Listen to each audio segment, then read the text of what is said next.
Hi, I'm Jeff Reilly. I'm one of the co-founders of Over the Horizon, and on behalf of Over the Horizon, I'd like to welcome you to a series of discussions that we're going to be providing periodically. And those discussions are going to focus on emerging concepts relevant to future operations. And the first concept we're going to look at today is multi-domain operations.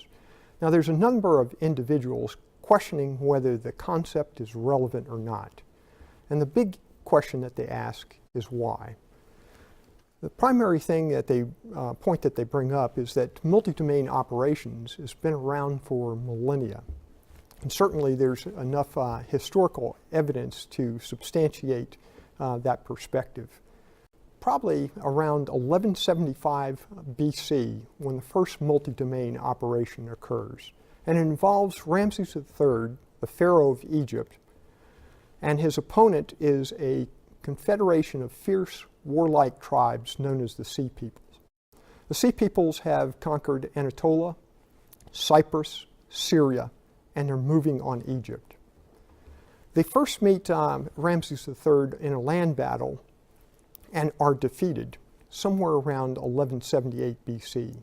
But Ramses knows that the Sea People are going to maneuver in the domain of which is their strength, and that is the maritime domain. As Ramses prepares, he understands that the Sea People's ships are technologically superior to the Egyptian fleet, and that their ability in terms of naval operations is also superior. So what he does to compensate for that vulnerability is he combines two domains, the land domain and the maritime domain, to conduct operations. He allows the Sea People to go ahead and enter the Pelusiac branch of the Nile River.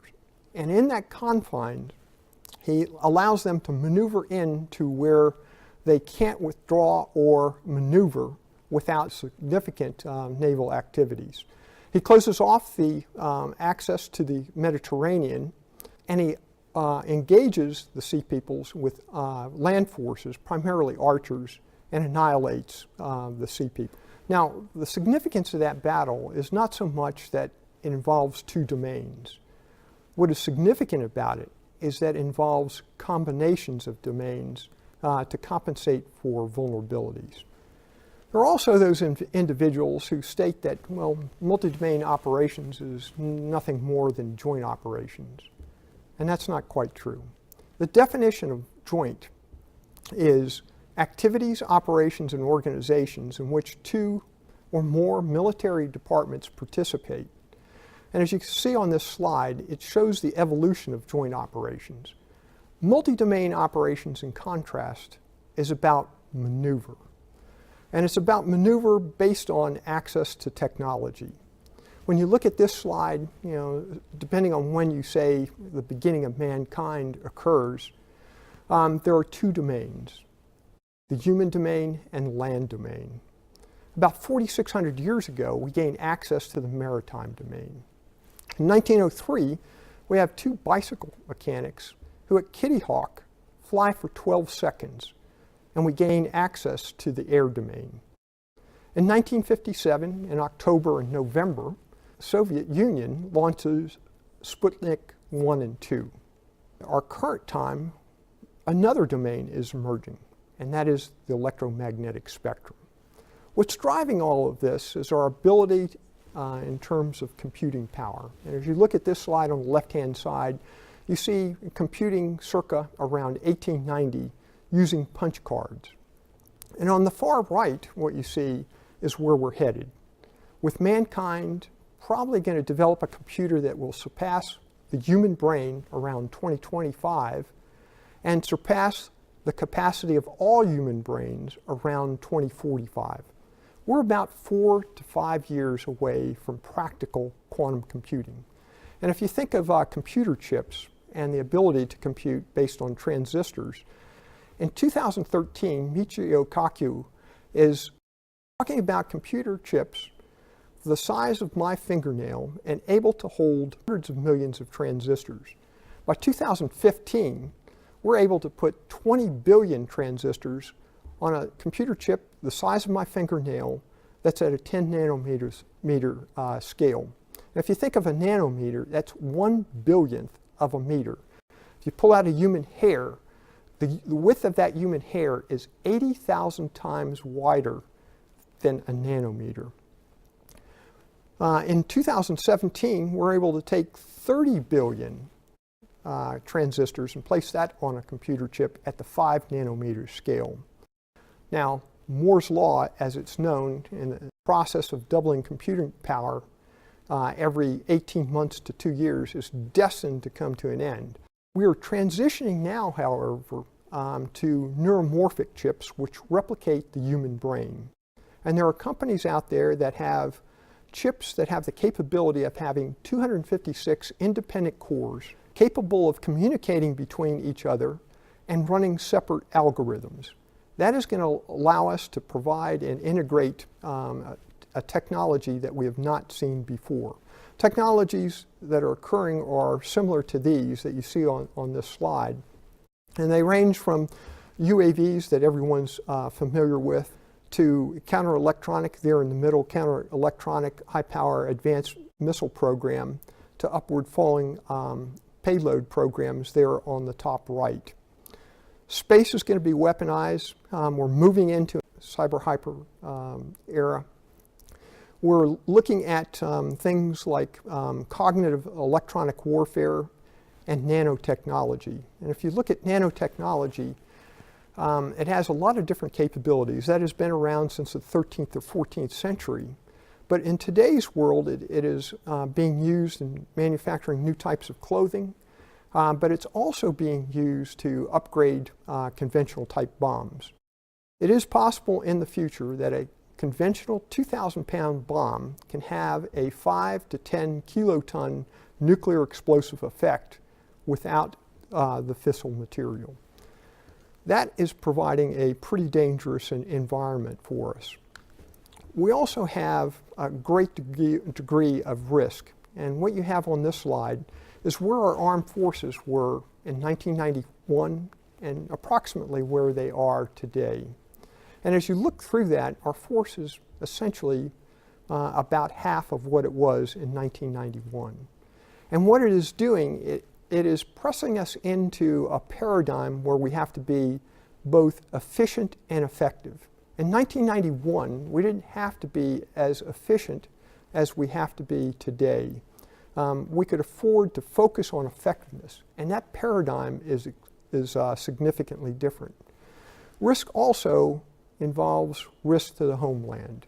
And this comes in the form of different missiles, whether it's a North Korean threat, it's electromagnetic pulse weapon systems, or it's cyber. The barriers of the Atlantic and Pacific Ocean are no longer going to keep our adversaries away. If you think of an analogy, and it's often used, comparing chess and the Chinese game of Go, joint operations is very similar to the game of chess. For each move that I have about 20 options. When I look at Go, I have 200 options per move. Joint is like chess, multi-domain operations is like Go. Now, when you look at the concept of, as it's evolving, and you look at multi-domain battle, there are a couple things that really haven't been answered. And up at the front is, what is the definition of a domain? How do we know the difference between what one entity is it a domain, or is something else a domain? And until we have a definition, we're not really going to be able to determine that. We also need to understand the underlying principles, how domains interact, how they operate, how they influence different operations, and how do we analyze multi-domain operations? What type of framework do we need for that, and how does it affect multi-domain C4ISR? For the purpose of this presentation, the definition of a domain is a critical macro maneuver space whose access or control is vital to the freedom of action and superiority required by the mission. Now, Now this is where we're going to break some glass, because there are 6 domains. 5 of them predate mankind. Those domains are air, land, maritime, space, electromagnetic spectrum, and the human domain. And those domains operate in a continuum. A linear explanation is the electromagnetic spectrum enables space.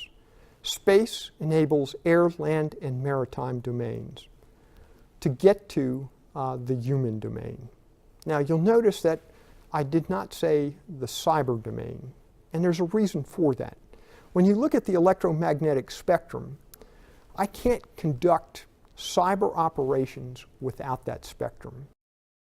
And as you look from left to right on the spectrum, we're moving from radio frequency into microwave, into infrared, into ultraviolet, X-ray, and gamma. Right now we have about 90% of our focus on 1% of the spectrum, which is primarily oriented in the RF portion of the spectrum. Now, does this mean that cyber is unimportant? No, I'm not saying that. What it means is that if I have the ability to use cyber within the spectrum and I have access and control of the spectrum, then I can more effectively use cyber. In the future, we're going to move from approximately 4 billion different devices that are on the Internet of Things to 20.4 billion. Cyber is going to be extraordinarily important. Now, some of the arguments against the electromagnetic spectrum is that, well, if we focus on the spectrum, we're going to have to create a new headquarters. That's not true. We have the service of the Army. We don't have an Army domain. We have the land domain. Very similar with the maritime domain. We have the Navy and the United States Marine Corps. We already have a cybercom, and the most effective way to have a headquarters that's going to be able to look at the electromagnetic spectrum is to put that under cybercom and allow cybercom to develop and combine cyber with electronic warfare. If you combine the two of those within the spectrum and conduct your operations there, our effectiveness is going to be far superior in the future. When you look at this also, if you look at some of the technologies that are ongoing, we have dual purpose entities that operate within the spectrum. If you have hyper-powered microwave, you can transmit ones and zeros with that. You can conduct cyber operations with high-power microwave. You can communicate with it. You can use it as a directed energy weapon. You can do the same thing in the light spectrum using lasers. Lasers can measure direction. They can you can use them to navigate with. You can use them as a weapon system. You can also communicate ones and zeros with laser. As you look at the entirety of this spectrum, that is the key entity that we have to have access to and control of. Going back to that simplistic linear explanation I gave, where the electromagnetic spectrum is enabling space to get to the air, maritime, and land domains to get to the human domain. Ultimately, all affairs, and definitely operations and war, are human endeavors. We have to start assessing how, what the taxonomy is within the human domain. Is it leaders, organizations, the population? How do we direct operations to ensure that we can influence and cause the right things? 3 basic effects that we always create during operations, especially in the human domain, is either deterrence, compellence, or suasion. And we have to understand that and research it and be much more effective than we currently are. In addition to understanding how the domains interoperate, it's important to understand some of the underlying principles interrelated with the concept of multi-domain operations in terms of access, control, looking for where you can gain synergy and where your adversary has interdependence. And if you think of this as because in the future operations are going to occur very, very fast, there's going to be limited temporal bits of time, in which we're able to take advantage of different vulnerabilities. And in this slide here, I'm just going to go through a very quick explanation. If I have a microwave or directed energy weapon using the electromagnetic spectrum, and I use that on space, I will create an effect. And in this case, it's positioning, navigation, and timing, which affects the ability for the air component to provide close air support and air interdiction to the land component. It also affects the ability of a missile defense surface action group to provide DCA capabilities. And that, in turn, has an effect on the air domain. The intent here is looking for the windows, understanding your adversary, and plotting out their synergy and their interdependencies and exploiting those interdependencies.